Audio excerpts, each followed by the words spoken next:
Sindh online school class छहों मज़मून science बाब छहों सबक पंजों दौर जा सवाल रिव्यू क्वेश्चंस ॾोटनि ऐं ॾोहिटुनि खे सिंध ऑनलाइन स्कूल में भली ॻाल्हि। मां आहियां नाना आबिद। हिन सबक में असां मश्क कंदासीं दौर वारी ऐं इन मश्क में असां सवाल हल कंदासीं जीअं असांखे ख़बर पए त असां जेको पढ़ियो आहे उहो यादि थियो या न। पर तव्हांखे ख़बर आहे हीअ मश्क असां हिकिड़े नए तरीक़े सां कंदासीं। इंसान वटि हिकिड़ी यादगिरी हूंदी आहे जंहिंखे असां फोटोग्राफिक मेमोरी चवंदा आहियूं, यानी तस्वीरी याददाश्त। सो असां ज़हन में जेकॾहिं कंहिं तस्वीर खे कंहिं शइ सां एसोसिएट करे छॾियूं या मुंसलिक करे छॾियूं त उन तस्वीर खे यादि करण सां उहा शइ असांखे फौरन ज़हन में अची वेंदी आहे। सो हीअ मश्क बि असां तस्वीरी यादगिरीअ जी मदद सां कंदासीं। सवालनि जे जवाब में मां तव्हांखे यादि कराईंदुसि त कहिड़ियूं तस्वीरूं हिन सां मुतलिक आहिनि ऐं जवाबु ॾिसिजो तव्हांखे पाण ई ज़हन में अची वेंदो। अचो त मश्क कयूं।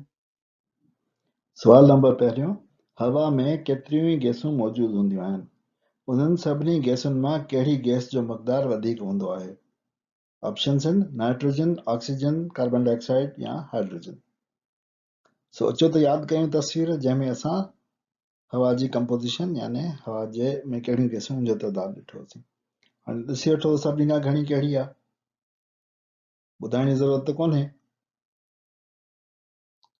सवाल नंबर ॿियो, हवा में ऑक्सीजन जो केतिरो सैकड़ो मौजूदु रहे थो? अलिफ 90 सैकड़ो, बे 50 सैकड़ो, जीम 21 सैकड़ो, दाल 1 सैकड़ो। अचो त वरी ब्लॉक वारी तस्वीर यादि कयूं जेका असांजी किताब में आहे। उन में असांखे यादि अची वेंदो त ऑक्सीजन केतिरी साए रंग में आहे ऑक्सीजन। सवाल नंबर टियों, सिज मां ईंदड़ वधीक गर्मीअ खे कहिड़ी गैस रोकींदी आहे? नाइट्रोजन, ऑक्सीजन, ओज़ोन या कार्बन डाइऑक्साइड।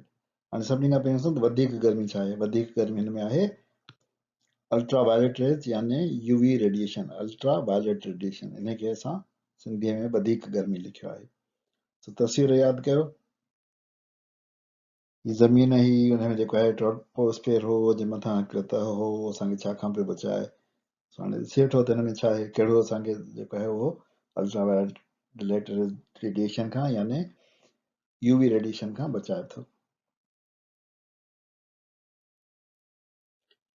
चौथों सवाल, जॾहिं तेल ॿरंदो आहे त छा थींदो आहे? कार्बन डाइऑक्साइड ऐं तवानाई ख़ारिज थींदियूं आहिनि, या कार्बन डाइऑक्साइड ऐं तवानाई जज़्ब थी वेंदा आहिनि, या कार्बन डाइऑक्साइड ऐं तवानाई न ख़ारिज थींदियूं आहिनि ऐं न वरी जज़्ब थींदियूं आहिनि, या वरी कार्बन डाइऑक्साइड ऐं तवानाई कॾहिं त ख़ारिज थींदियूं आहिनि ऐं कॾहिं वरी जज़्ब थी वेंदियूं आहिनि। अचो त तस्वीर यादि कयूं जंहिंमें असां ॿरण जो अमल ॾिठो। ॿरण जे अमल में छा पियो थिए, छा पियो इस्तेमालु थिए ऐं छा पियो ठहे? ॾिसी वठो त हाणे कहिड़ो हिन सां मिलंदड़ जुलंदड़ आहे।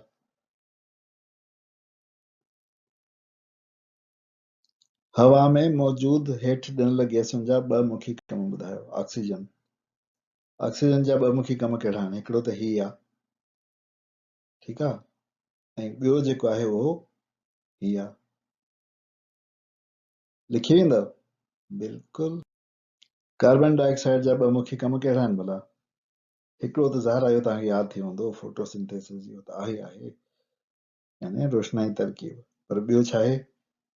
बिल्कुलु ग्रीन हाउस वारो असर। भला नाइट्रोजन जा ॿ मुखी कम यादि अथव? अचो तस्वीरूं यादि कयूं। ही पन आहे, उनजे पन जे जेका जीव घड़ आहे, हिन जीव घड़ में अंदरि जेके आहिनि क्लोरोप्लास्ट हूंदा आहिनि, क्लोरोप्लास्ट में क्लोरोफिल हूंदी आहे, इन जो कहिड़ो तालुक आहे नाइट्रोजन सां, यादि कयो। ऐं ॿियो कमु ही छा आहिनि? प्रोटीन्स आहिनि, इन जो कहिड़ो कमु आहे नाइट्रोजन सां, इहो बि यादि कयो। प्यारा ॿारो, मूंखे ज़रूरु ॿुधाइजो त मश्क हल करण जो इहो तरीक़ो तव्हांखे कीअं लॻो ऐं फोटोग्राफिक मेमोरी जे बारे में तव्हांखे कीअं लॻो। सिर्फ़ु यूट्यूब ते या फेसबुक ते या असांजे वेबसाइट ते कमेंट लिखी छॾिजो जीअं मूंखे ख़बर पए त इहो तरीक़ो तव्हांखे वणे थो या न। नाना आबिद खे इजाज़त ॾियो। इंशाअल्लाह वरी ॿिए सबक में जल्द मिलंदासीं। अल्लाह हाफ़िज़।